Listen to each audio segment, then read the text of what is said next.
Alors bonjour à toutes et bonjour à tous. Je vais traiter dans cette vidéo, rapidement j'espère, c'est pas je suis assez bavarde, mais je vais essayer de le faire assez rapidement, je vais traiter de la métabolisation. En effet, suite à une séance d'hypnose régressive ésotérique, on peut se sentir pendant quelques jours sur un petit nuage et c'est parfait comme ça, mais on peut aussi sentir ensuite comme, une redescente qui est assez malaisante. On se sent pas très bien, on se sent comme perdu, déboussolé. Avant de pousser le sujet un petit peu plus loin, j'aimerais bien, comparer justement, la métabolisation à ce qui se passe en ce moment. Vous n'êtes pas sans le savoir que c'est le printemps. Enfin, disons qu'au moment où j'enregistre, cette vidéo, c'est le printemps. Et pendant le printemps, fleurissent sur la toile des tas d'offres miraculeuses pour perdre 5 voire 10 kilogrammes en 10 jours. Ça pousse un petit peu partout, comme les fleurs poussent actuellement dans mon jardin. Et pourtant, vous le savez aussi bien que moi, que perdre ces 10 derniers kilos qui s'accrochent, il va falloir modifier quelque chose dans votre vie. Vous accrochez aussi, parce que non, il n'y a pas de produit miracle. C'est pas comme si vous avaliez une pilule magique, comme s'il y avait une baguette magique à votre portée. C'est vous qui êtes acteur de votre propre changement. Alors quand j'ai vu à nouveau ces publicités arriver devant mon écran, je me suis dit: «Ah là là, c'est vraiment le moment d'enregistrer cette vidéo» parce que c'est pareil, le miracle, il ne vient pas de moi, il ne vient pas du télépathe, le changement vient de vous et de cette partie de vous surtout qu'on appelle la conscience, l'âme. Et que c'est elle, si elle le désire, qui va opérer tous les changements, qui va mettre en place tous ces changements, tous les changements nécessaires pour que vous alliez mieux dans votre vie. Alors notre rôle à nous, ça va être de l'accompagner, déjà dans l'observation, dans la compréhension de ce que vous vivez dans la matière, donc votre corps physique, vous, pour être plus explicite, toutes les expériences plus ou moins chaotiques que vous vivez, les blocages, les schémas répétitifs, tous les sujets pour lesquels vous venez à notre rencontre, pour faire une séance d'hypnose régressive ésotérique. Et pour celles et ceux qui ont déjà vu de nombreuses sessions, vous connaissez déjà le principe. On retourne avec votre conscience à l'origine de tous ces blocages, pour comprendre ce qui s'est passé, et c'est bien la conscience, je le répète, et non l'opérateur ou le télépathe qui va œuvrer et mettre en place tous les changements nécessaires. Comprendre, faire le nettoyage, mettre à jour, tout ce qu'il y a à faire en fait, c'est elle qui le fait. Parfois, oui, c'est vrai, on donne un coup de main parce qu'elle est trop engluée dans une situation, mais on est juste là pour l'accompagner dans ses propres choix. Ce qui est important aussi de comprendre, c'est cette période qu'on appelle la métabolisation. Vous n'en aviez peut-être pas conscience, mais celui ou celle qui regarde bon nombre de sessions d'hypnose régressive ésotérique est déjà en métabolisation. Ça se bouscule aussi au moment où vous décidez de prendre rendez-vous. Je pense que certains ont déjà remarqué ça. En fait, on métabolise sans cesse.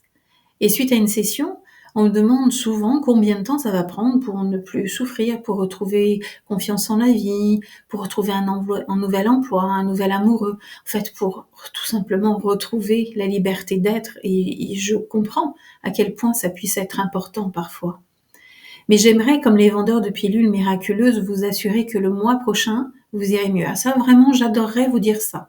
Mais ce serait un mensonge. Votre métabolisation, c'est un processus que l'on ne peut pas maîtriser en termes de calendrier.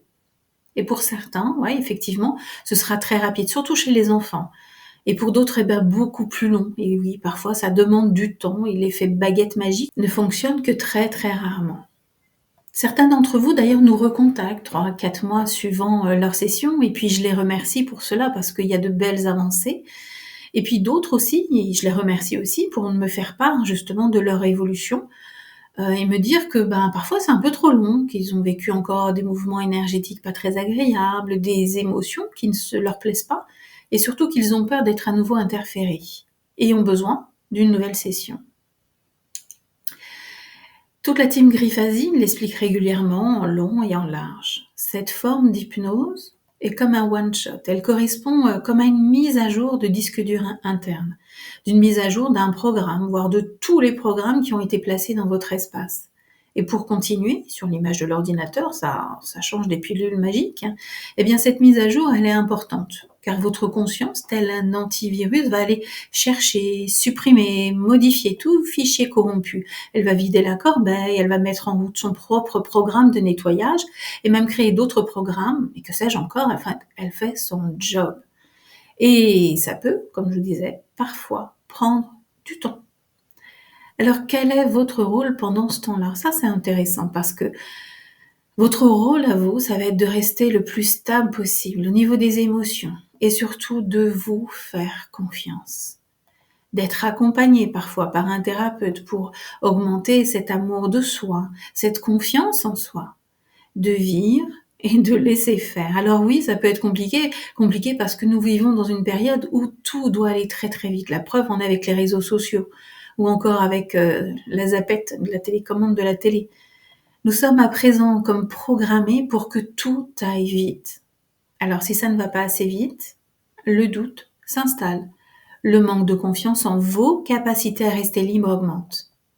Rappelez-vous que vous fonctionnez souvent, depuis plusieurs vies d'ailleurs, avec des programmes faussés, des croyances erronées, qui sont parfois longs à partir. Et si vous n'êtes pas pleinement acteur de votre vie, eh bien bougez. Le temps est venu de se concentrer uniquement sur soi.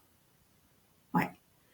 Et c'est cela, être acteur de sa vie.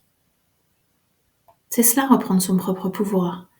Être acteur de sa vie, ne pas dépendre des autres, se faire confiance, se centrer, s'écouter, écouter ses émotions, parce que oui, vous êtes des êtres humains, comme moi, enfin je l'espère, et puis vous avez aussi votre rôle à jouer. Votre corps aussi a sa propre mémoire et son propre rôle à jouer. Il est important pour vous d'écouter vos propres émotions, pour les libérer, pour les nettoyer. Comme je vous le disais, n'hésitez pas à vous faire accompagner par un thérapeute, quelle que soit l'approche que vous choisissez, que ce soit un psychologue, un hypnothérapeute, un sophrologue, même, peu importe. Il est important pour vous de retourner à l'intérieur de vous et de réapprendre à écouter vos émotions de façon à les libérer. Alors oui, comme je vous le disais, le corps a une mémoire et ce corps ou ces corps énergétiques ont comme été opérés lors de votre session d'hypnose régressive. Il faut que le temps de la cicatrisation se fasse. Encore une fois, ça nous ramène à une notion de temps. Je suis désolée, mais il est difficile pour nous d'appréhender justement cette notion de temps. Ça me rappelle aussi une histoire lue pendant mon adolescence. Le titre est le tort, mais je m'échappe, je suis désolée. Mais le héros parle d'un membre fantôme. Il me semble que c'était sa main gauche. Et c'est la main gauche qu'il avait perdue, ouais. Et puis pendant certaines nuits, cette main gauche le chatouillait, le piquait, le faisait s'ouvrir, le démangeait. C'était horrible, c'était vraiment dérangeant pour lui. Psychologiquement, vouloir se gratter une main qui n'existe plus, c'est assez perturbant, n'est-ce pas? Donc oui, il y a cette mémoire du corps et c'est important pour vous de prendre conscience que cette mémoire, peut-être parfois, elle est très active dans les premières semaines, voire les premiers mois de votre renaissance, de la prise de contrôle de votre existence. Et que parfois se présentent à vous des vieux schémas, des vieux comportements, tout ce dont vous devez vous libérer, ça remonte à la surface comme des sacs poubelles que vous devez sortir et évacuer. C'est une belle image encore, j'aime bien les images. Ceux qui me connaissent le savent. Alors, pour que vous puissiez prendre conscience qu'il y a des choses à sortir, à évacuer, à trier, à ranger, eh bien, ça passe par tous ces mots physiques, par des émotions, les émotions non désirées, je suis d'accord, et ça peut passer par tout un tas de choses. Et puis, croyez-moi, ça va aller de mieux en mieux. Alors j'ai bien conscience que ce n'est pas toujours évident une période de métabolisation. Parfois tout est chamboulé, tout est bouleversé. Parfois la vie, elle fait en sorte que tout, comme un château de cartes, tout s'effondre. Mais tout se reconstruit. Se reconstruit toujours pour le meilleur. Parce que c'est vous qui êtes aux commandes. Vous redevenez souverain de votre vie. Et souvenez-vous aussi qu'une métabolisation, elle n'est pas forcément douloureuse. Je vous trace ici, je vous délivre ici comme le pire des portraits pour que vous ne soyez pas surpris à la suite de votre séance. Mais parfois, ça se passe très bien. Je me souviens qu'à l'époque, en 2017, quand moi j'ai fait ma séance, on ne parlait pas du tout de métabolisation. Donc, il n'y avait pas d'attente derrière ce type de séance, puisqu'on n'en avait pas conscience, pas connaissance. Peut-être d'ailleurs, suis-je toujours en train de métaboliser les informations conscientisées durant ma session. De temps en temps, j'ai encore des sacs poubelles à sortir, croyez-moi, à évacuer, à déposer, c'est OK. Faut juste prendre conscience que tout est juste. C'est bon, ça va aller, c'est OK. Je vous embrasse, à très très vite et surtout plaisir d'avoir de vos nouvelles. À bientôt.